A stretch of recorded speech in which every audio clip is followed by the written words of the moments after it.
Hello, and welcome to the podcast of Jihad in the World, which explores the intersection of Western and Islamic civilizations. Its author is Mark Selinsky, president of Kensington Security Consulting. This episode is called A Tale of Two Persians. It drills into the story of a very fashionable, if emotionally unstable, Iranian woman who is being defenestrated by U.S. immigration officials. She and her daughter have clearly worn out their welcome in the United States.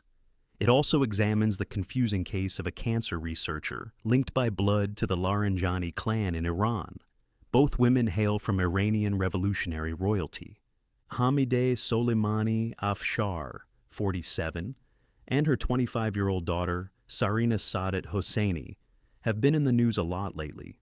This scantily dressed pair is quite the fashion plates in Los Angeles.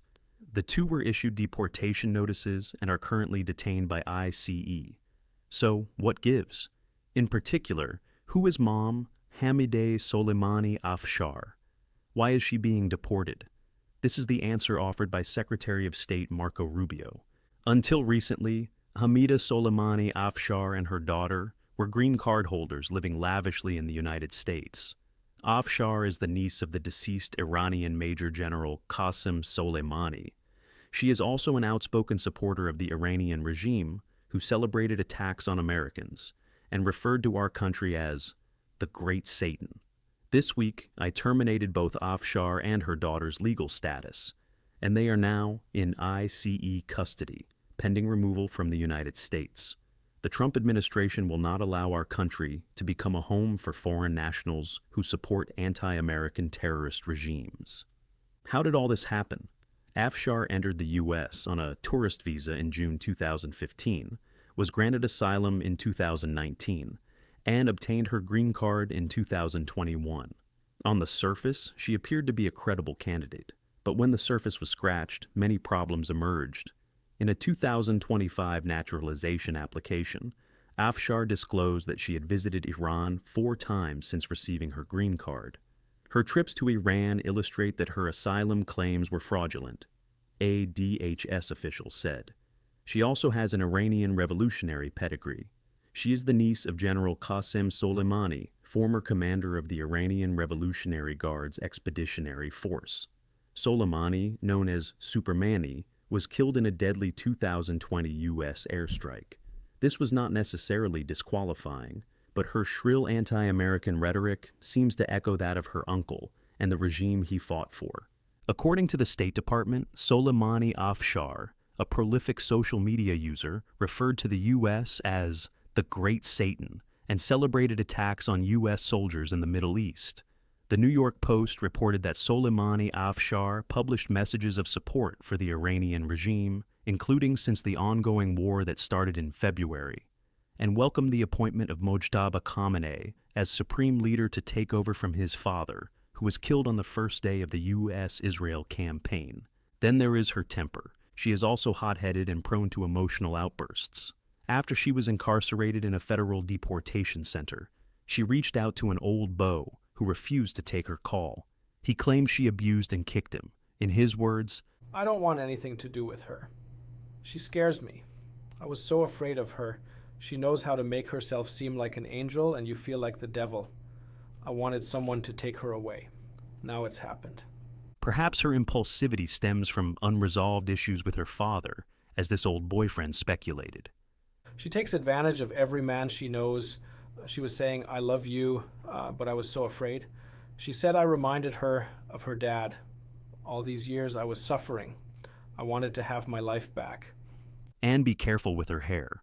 Her LA hairdresser obtained a 5-year restraining order against her, claiming she became unhinged and stalked him at his home. "Thank God," he said, exasperated, upon hearing of her ICE arrest. "That's good. She's a stalker." Others who do not know her personally resent her perceived hypocrisy. She gives full-throated support to the revolutionary regime, which would have little time for her shopping sprees on Rodeo Drive. Others, particularly Iranians who have built new homes in the United States, are part of Los Angeles's thriving Iranian-American community, most of which views the revolutionary regime as a toxic force. They cannot understand her cheerleading for a regime that might toss acid in her face if she wore the pink poodle dress she displays on her TikTok account.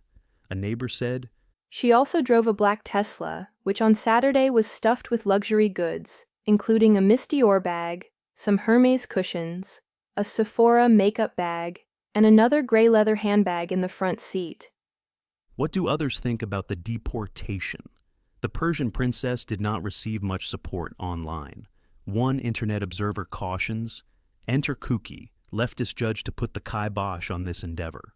Another observer, infidel, says, well done, Secretary Rubio, for revoking their green cards. Now that the template has been set, maybe his department can also revoke the green cards of every Islamic activist there in the UK, and also work with DHS to see whether Ilhan Omar's fraudulent citizenship can be revoked.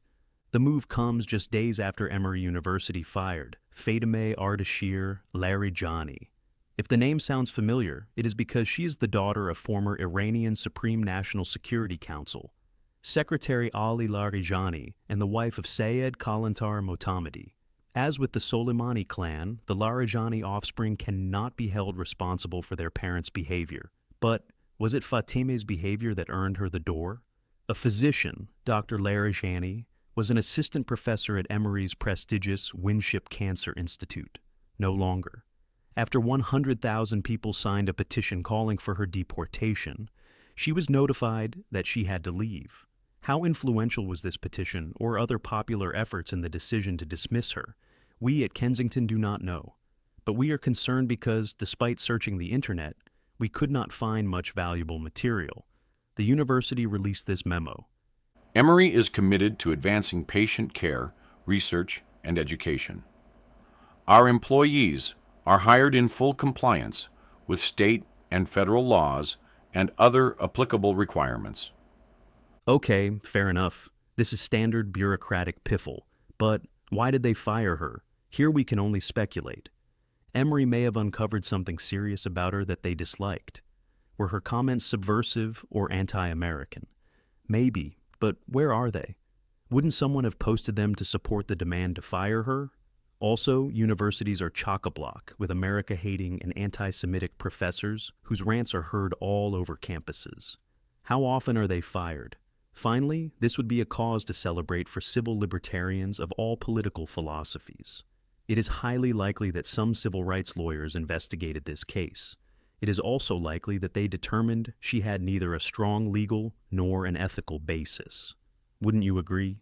But we at Kensington stress that this is rank speculation. Do you have thoughts or inside baseball on this?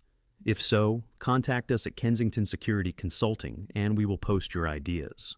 Also, you may be interested in a book we published that profiles Qasem Soleimani. The book is Empire of Terror, Iran's Islamic Revolutionary Guard Corps. This concludes an episode of Jihad and the World, which is a service of Kensington Security Consulting. Nothing in this episode or any episode on this podcast represents the official position of the United States government. Until next time, goodbye, and thank you for listening.